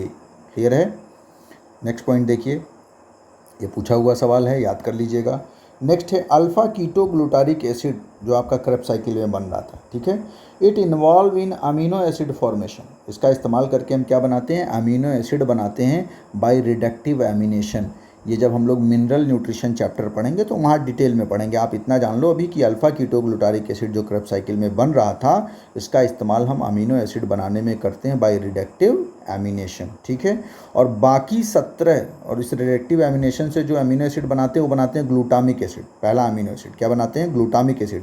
यानी अल्फा कीटोग्लूटारिक एसिड से पहला अमीनो एसिड ग्लूटामिक एसिड बनाते हैं, और इस ग्लूटामिक एसिड का ट्रांस एमिनेशन के दौरान किसके द्वारा? बाई ट्रांस एमिनेशन बाकी 17 अमीनो एसिड हम बनाते हैं यूजिंग दिस ग्लूटामिक एसिड। यानी ग्लूटामिक एसिड का फर्दर ट्रांस एमिनेशन के द्वारा हम 17 अमीनो एसिड बनाते हैं। तो इस तरीके से अल्फा ग्लूटारिक एसिड का बहुत ही, आप कह सकते हैं, इम्पॉर्टेंट रोल है प्रोटीन अमीनो एसिड सिंथेसिस में। और अमीनो एसिड से क्या बनता है? प्रोटीन बनता है, ठीक है। तो चलिए नेक्स्ट और लास्ट पॉइंट आपको समझ लेना है कि अल्फा कीटोग्लूटारिक एसिड अमोनिया के साथ NADPH2 की प्रेजेंस में ग्लूटामेट डिहाइड्रोजनेज एंजाइम की प्रेजेंस में ग्लूटामिक एसिड बनाता है। क्या बनाता है? Glutamic acid, first amino acid. और ये ग्लूटामिक एसिड पायरुविक एसिड के साथ रिएक्ट करके अल्फा कीटोग्लूटारिक एसिड बनाता है, ये देखो। और ये रिवर्सिबल भी है, और कभी कभी alpha ketoglutaric acid pyruvic acid और ग्लूटामिक एसिड में टूट जाता है, ठीक है। और इस तरीके से देखो यहाँ एलेनिन अमीनो एसिड बन रहा है। तो बाई ट्रांस एमिनेशन बाकी 17 अमीनो एसिड बनते हैं। तो वो डिटेल केमिकल रिएक्शन आप नहीं पढ़ना है आपको, खाली इतना ही पढ़ना होता है कि बाई रिडक्टिव एमिनेशन पहला अमीनो एसिड ग्लूटामिक एसिड बनता है, बाकी 17 amino acid by transamination बनते हैं, ठीक है। और इन सब में सबसे बड़ा रोल जो है अमीनो एसिड सिंथेसिस में किसका है? अल्फा कीटोग्लूटारिक एसिड का। तो ये आपका क्रेब्स साइकिल कंप्लीट हो गया, ठीक है। अगर ये बात लास्ट वाली ना समझ में आई हो तो ये आपको जब नाइट्रोजन मेटाबॉलिज्म पढ़ेंगे तो वहाँ एक बार फिर पढ़ेंगे, ठीक है। इसलिए परेशान होने की ज़रूरत नहीं है, क्योंकि ये कनेक्टेड है। यहाँ से पूछा हुआ है कि भाई हम एम्फीबोलिक कहते हैं ना क्रेब्स साइकिल को, एम्फीबोलिक क्यों कहते हैं? क्योंकि इस दौरान सिंथेसिस भी होता है। तो सिंथेसिस में भी आपने देखा सक्सिनिक, अभी ऊपर देखा था आपने किसका इस्तेमाल हो रहा था? सक्सिनिल कोए का देखो इस्तेमाल हो रहा था ना सिंथेसिस में। किसके सिंथेसिस में? क्लोरोफिल, फाइटोक्रोम, साइटोक्रोम, हीमोग्लोबिन बनाने में। वैसे ही अल्फा कीटोग्लूटारिक एसिड का भी इस्तेमाल सिंथेसिस में हो रहा है, किसको बनाने में? अमीनो एसिड बनाने में, ठीक है। इसीलिए हम क्रेब्स साइकिल को एम्फीबोलिक पाथवे भी कहते हैं, याद रखना। इसी का ही एग्जाम्पल है और कुछ नहीं है। तो इस तरीके से क्रेब्स साइकिल आपका कंप्लीट हो गया बच्चों। तो मुझे लगता है कि ये एक कंप्लीट इन्फॉर्मेशन है मेरे हिसाब से, जिससे आपके नीट के पूछे गए सवाल क्रेब्स साइकिल के कम से कम सॉल्व हो जाएंगे 99%, ठीक है। 1% की लिबर्टी हमेशा है। मैं हमेशा कहता हूँ कि बायोलॉजी एक इन्फॉर्मेटिव सब्जेक्ट है, जहाँ इन्फॉर्मेशन दे रहे हैं और इन्फॉर्मेशन का कोई एंड नहीं होता है बच्चों। अब कोई सक्सिनिल कोए का फॉर्मूला पूछ ले, ये भी तो एक इन्फॉर्मेशन है। तो इन्फॉर्मेशन का एंड नहीं है, ठीक है। तो ये कोई चैलेंज नहीं कर सकता कि भैया इससे ज़्यादा तो कुछ हो ही नहीं सकता, बस ये पढ़ लो पक्का है। तो कोई गारंटी नहीं है। हाँ, जो ट्रेंड है, पूछे गए सवालों का ट्रेंड है, जो सवाल पूछे जाते हैं उसके हिसाब से इतनी इन्फॉर्मेशन सफिशिएंट है। अगर कोई एग्जामिनर और डीप नहीं गया तो जितने नॉर्मल ट्रेंड जो है उसके हिसाब से पूछे गए सवाल सब आपके सॉल्व हो जाएंगे, ठीक है बच्चों। तो ये आपका क्रेब्स साइकिल कंप्लीट हो गया। इम्पॉर्टेंट टॉपिक है, इससे सवाल हर साल पूछे जाते हैं, तो इसको अच्छे से पढ़ लीजिएगा। इसका बैलेंस चार्ट ज़रूर याद कर लीजिएगा, ठीक है। और जो ये क्वेश्चंस थे उसको मैंने पॉइंट फॉर्म में बताया, तो अगर साइकिल आप भूल रहे हो तो इन पॉइंट्स को याद कर लेना, तो भी आपका काम चल जाएगा, ठीक है बच्चों। Thank you. फिर हम लोग नेक्स्ट लेक्चर में, अब आपका बचा है इलेक्ट्रॉन ट्रांसपोर्ट सिस्टम, और एक लास्ट जो टॉपिक होगा रिस्पायरेशन का, फैक्टर्स अफेक्टिंग रिस्पायरेशन, वो पढ़ेंगे। ठीक है, थैंक यू।